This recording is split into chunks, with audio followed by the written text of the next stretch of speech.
Hey guys, what's going on? And welcome to our review of Kindergarten 2. So, a little quick housekeeping before we get started, just to get you up to date. We're doing a lot of reviews in the quick time span because we're super behind on a lot of games. And so we want to start dishing our reviews a lot. So you're going to be expecting them more and more, so keep that in mind. So, without further ado, let's get started on one of the best games on this channel, I think. Starting with the game company / creator.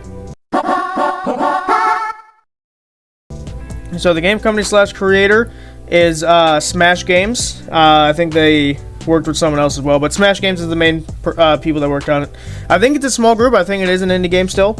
I don't know much about them other than I know that they make other games, and I will be checking those games out at some point. There's this like super like hard boss fight that they made. It's a game, but it's a game all about this one super hard boss fight that I want to check out. And just based on their Kindergarten and Kindergarten 2 games, they clearly make not only visually appealing games, but also excellent, hilarious, and comical games. So I think they're definitely someone you should watch out for future releases, or go play their other stuff. Not just Kindergarten, go play their other stuff, is what I would say there. So, moving on to what is done well. Oh boy, there's so many things that are done well. So many. First of all, I'm going to touch a little bit on the graphics and the sound. That's its own category, which we'll go deeply into later. But the graphics speaks for itself. It's super cartoony, super cool. And when it gets violent, it's not like pouring out blood. It's like little pixels of blood. It's super cool.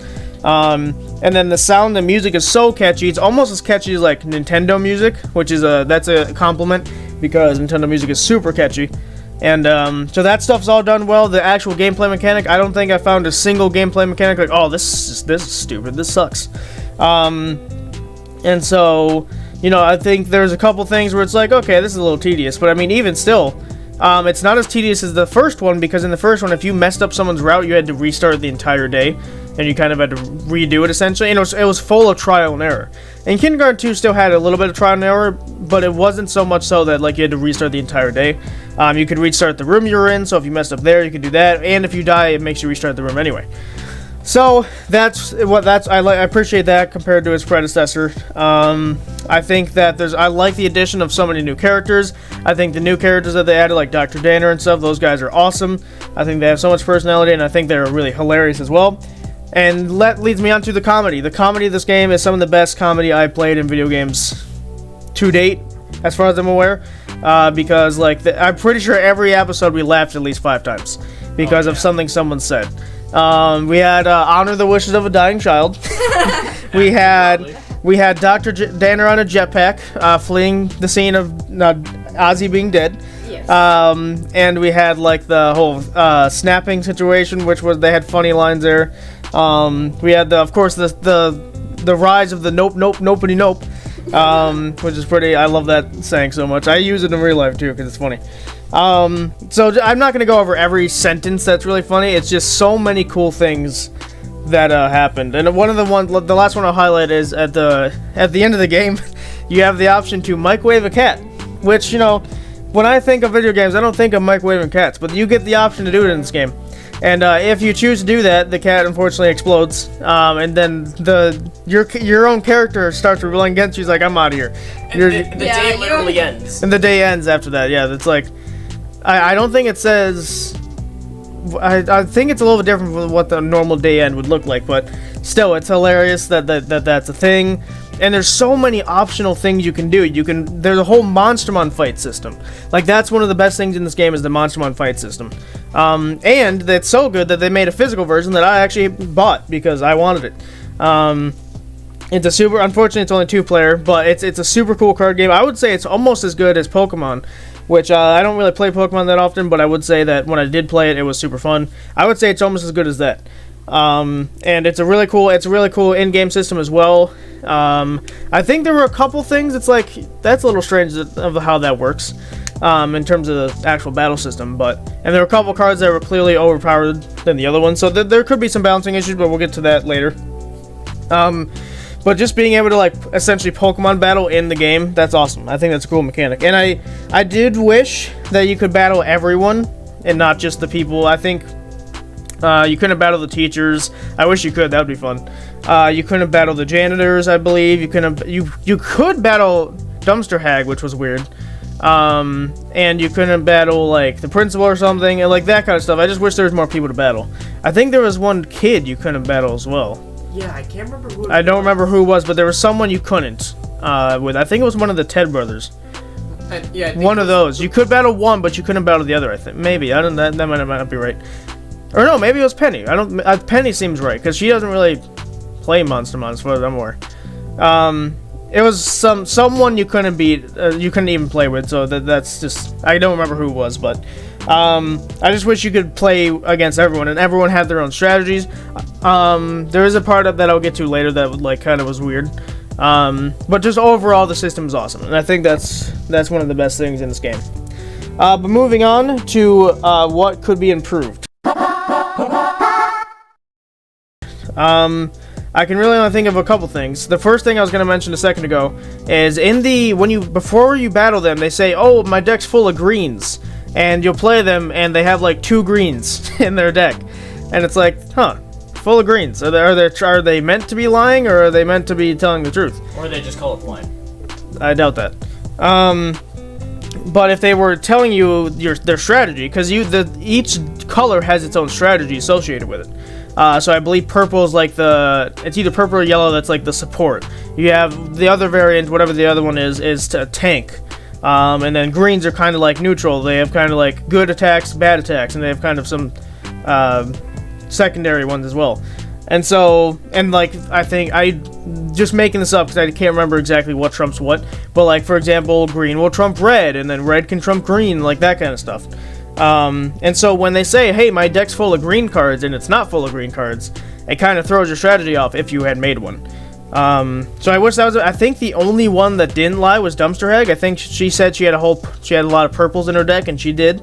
But there were a couple people that it's like, oh, my deck's full of greens, or I love the yellow cards, and they had like 1 yellow card.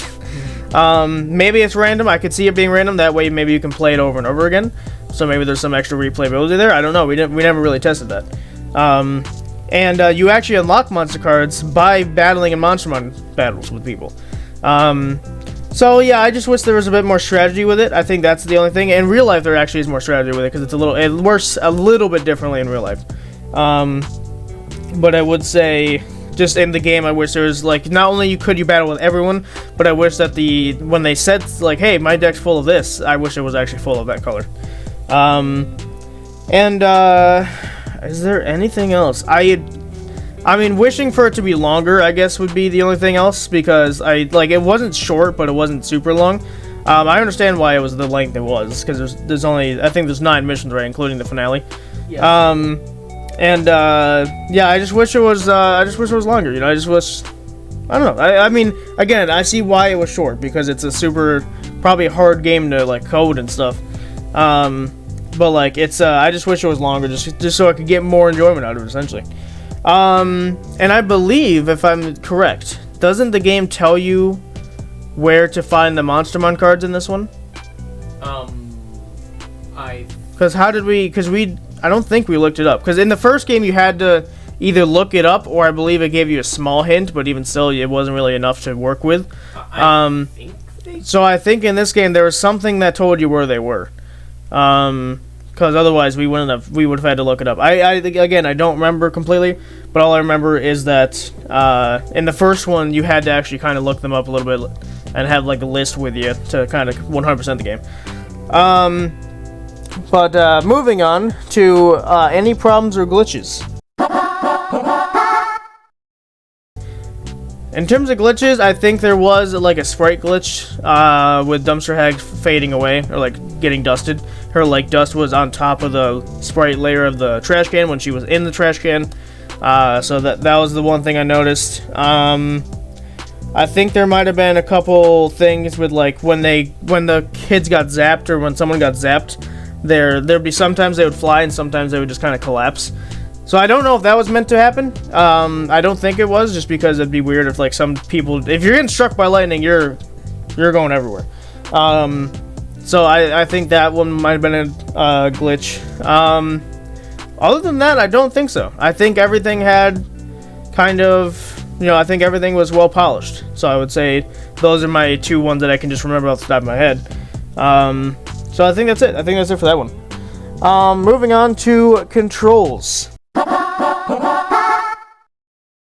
Controls are very simple. It's WASD to move. I believe it was E or click to interact, whatever one you want to prefer. And I believe it was escape to like pause the game, and that's really it. There's not too many controls you have to worry about. I believe you could use the arrow keys to like select the answer you want to pick, but clicking to me is much easier. Unless of course you can't find your mouse, which I did several times. But yeah, I think the controls are very simple, very easy to follow. I never had a problem with them at all. Moving on to graphics. Graphics are like, I don't know, they're really good. I wouldn't say that like it's not supposed to be like a hyper realistic game. It's supposed to be a cartoony game that's like really funny, right? And I think it hits that completely. I don't think there's any problems with the, like I said, besides just a couple glitches I mentioned, I don't think there's any problems with the graphics at all. They are super cool, they're super eye-catching, and they're super like it makes the game fun to like see this kind of stuff. I don't focus on graphics too much when I play games because I much prefer a better story, but I will say the graphics in this game did make it much more aesthetically pleasing. Moving on to sound.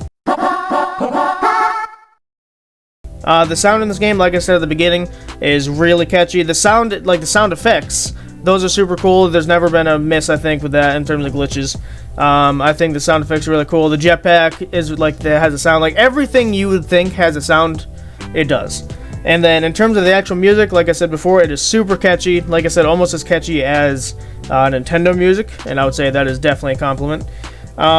There's different, I believe, music for each place. There's like the boss music at the end when you're battling the principal monster thing creature. I don't know what it is, but like it's super good. It's super good music. So, and I believe you can, kind of like Undertale, you can buy the soundtrack. I'm not entirely sure on that. But if you can't, then it's probably on YouTube somewhere with a playlist. But either way, the music is really good and really catchy. Moving on to story and characters. This is what drove the game to be great, is the story and character. Screw everything else. If it didn't have music at all, if it didn't have sound, it'd be a little weird. But hey, you know what? The story and characters is what made this game awesome. So the story, spoiler warning by the way, I don't think I need to mention that, but in case you're stupid enough to watch a review on a game that you haven't even seen yet, well, I guess if you're watching a review, you'd probably want to know about the game before you buy it. But let's skip this part if you don't want to listen to it. With the story and characters, the story of the game is actually taking place after the first one, so I recommend you go either play or watch the first one to kind of better understand who the main characters are. So Nugget destroyed all of the school except for what's his face, Jerome is his name. He survived. Everyone else was, well, janitor, I think. Everyone survived. I think the only people that died was the principal, because the canon ending was the principal died. Yeah. The canon ending wasn't Nugget summoning Cthulhu. In this game, I wonder if the canon ending is Nugget summoning Cthulhu and being Thanos, because I'm not sure if they're making a third one. I haven't heard about that. I would love them to, but I don't know if they are, because Nugget said perhaps. But yeah, so the story takes place after, and essentially you go through everyone's missions. So for Dr. Danner, you have to collect flowers to just be a part of his class, and I think in that one is that the one where you tell Cindy to stick a fork in a outlet and an electrocutor? One of the ones, you're in his class when you do that, so I'm not sure if I'm making that up or not.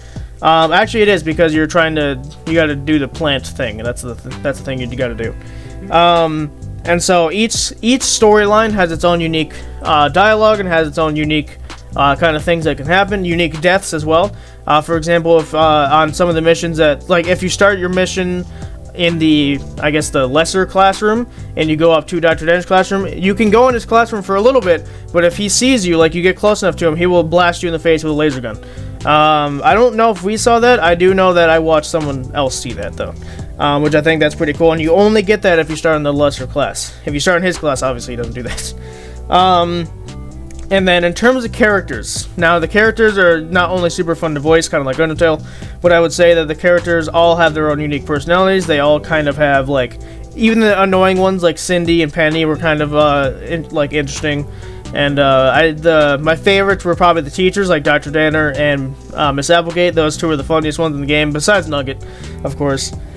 And then speaking of Nugget, of course, he's the I would say he's the face of the franchise. He's like the Freddy of this game, I would say. He's super memorable. I don't think, unfortunately, OBS decided to corrupt our storyline with him, so we didn't really get to see it, which sucks. Well, we saw it, but you guys didn't. And so that kind of sucked. But Nugget loses his arm in half the mission, so that's hilarious. And he always talks in a weird kind of third-person view. And it's just so, like, all the characters, it's hard to convey all the characters in just 15 minutes. So I'll let you guys go play the game for yourself. I don't want to give away too much of the characters, but they're all super amazing. So, moving on to replayability. If in case you forgot, or you haven't watched any other reviews that we do, I have 3 different tiers for this. So it's limited meaning that it ends at some point. You can't really replay the game. Technically replayable, means essentially that it's replayable. It's just you're gonna see the same thing over and over again. So kind of like Mario Party, for example. And then there's Infinite. Now, Infinite is a game like Minecraft where every time you load up a game, every time you do something different, there is going to be a completely different random number generator that's going to give you completely random events and a completely random story because you're going to make your own story. So that's the kind of criteria to go for replayability. And in this game, I think is another technical replayability one because you could replay it over and over again. I think maybe there are a couple things that would be different. Like, hey, maybe the first run you didn't get all the Monstermon. And like that kind of stuff. So I think it's technically replayable. It's just not gonna, once you beat the game 100% and you try to play it again, there's not gonna be anything different. Unless, of course, no, because if you're 100% you did all the routes. So yeah, you wouldn't be getting anything new, but you can still play it. The game doesn't delete itself, for example. Moving on to personal takes. My personal take of this game is that it's amazing, and one of the things I forgot to say in the what is done well section is that they reward you for 100% of the game. And I'm not talking about Mario Galaxy where they give you a fake postcard. I'm talking about they literally have a separate ending for 100% of the game. And I think that's awesome, because 100% of the game is doing all the storylines, getting all the stuff, and getting all the Monstermon cards. It's not doing all the routes. That's kind of a separate thing. But 100% of the game is getting all the Monstermon cards mainly, because you kind of already have all the stuff anyway. And getting all the cosmetics as well, like the clothes and stuff, which I think we almost did. But yeah, they give you get the Nugget ending, essentially is what I'm going to call it, and he turns into Thanos, snaps half of them away, then decides, oh, that's not enough, kills the rest of them. And we decide to go home. It's a cool ending. You decide to go watch for yourself. That's how much they appreciate the fan base. They know that people are going to try and 100% the game, and so they rewarded the people that did, and I think that's awesome. My personal take, like I said, is that this game's awesome. I'll go over my final rating because I think I'll say a bit more there. But super awesome game. So we'll move on to Zach, because he's the co-star of that episode. So he knows a bit more about it than Isabel. Yeah, this game was phenomenal. It was so funny. I had such a great time just watching it and just seeing everything happening. It was so funny. All the characters, like you said, are all great, especially Nugget, and it's just incredible. In my opinion, and like you said, my only complaint is that I just wish it was longer. All right, moving on to Isabel. Now, Isabel did say she saw the best moments, so she's not completely in the dark. Yeah, so I know what happens, and I really like how they didn't just make this game like, oh, you get to just do missions and that's just the game. I like how they added an interesting story, so it can actually interest the players, so they would actually enjoy the game and not be like, this game's just about doing missions and just violently killing kids or something like that. I just enjoy that they actually because I really liked the story when I watched the best moments. It was very cool, and you get to do side stuff too if you want to. So those are my personal takes. All right. Well, then I guess that takes us to, is it worth it? So to give you a price range, Kindergarten 2, if it's not on sale, keep in mind, it is $15, and of course, if you get the bundle, it is, well, for me right now, it's $4 if you buy one. But that's because I have the second one already. So the main price of Kindergarten 2 is $15. Is it worth it? Absolutely.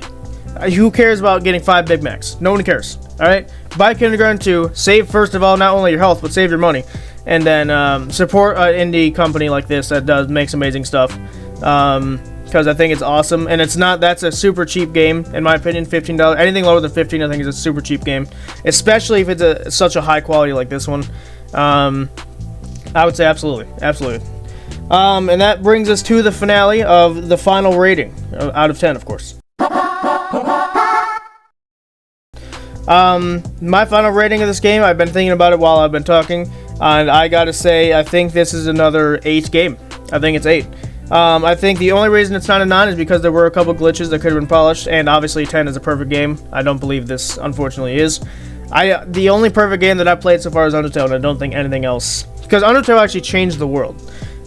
This game obviously changed people's lives in the sense that, like, it's super fun to play, but it didn't change the world, right? And I think also that, like I said, there's a couple bugs and glitches that couldn't have been polished. I didn't like the whole, my card's full of, or my hand's full of green cards, and it wasn't. So there's a couple of things I would change, and like I said, I would make it a little bit longer. So because of that, I will give it an 8, but an 8 is a good rating. Like, we rated Security Breach a 7, and that was ignoring the bugs, of course. And we rated New Soups a 4, or not a 4. We've done another thing, a 4. I think it was a 7. That's a 7, so it's better than that. So yeah, it's I would say a solid 8. But that depending on how much you like this game, that can go above or lower. We'll go to Zach. Yeah, this is a very solid 8 game. And like you said, like, a little bit of changes, like the whole thing with like, oh, I have so many greens. 1 green in his hand. Just change that, make it a little longer, and you got yourself a 9 game. Yeah, I would say it's a higher 8. If there were if there were 0.5s, I'm not doing 0.5s because that's stupid. But like if there were 0.5s, I'd say this is definitely 8.5 to in the middle of 9, something around there. It's a very high 8 game. But Isabel. Yeah, I would agree with you on that one. This is, like, I was thinking an 8 too, but it's a very high 8 because there's not that much problems.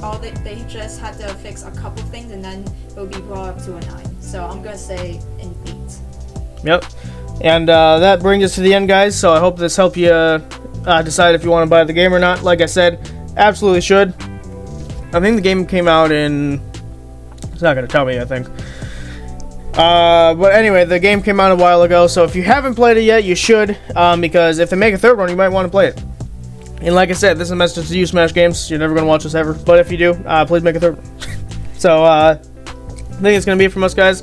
So thank you guys so much for watching. Like I said, hope this helped you either buy the game, or if you just like, this probably isn't my type of game, then oh well. Well, thank you guys so much for watching, and we'll see you guys next time.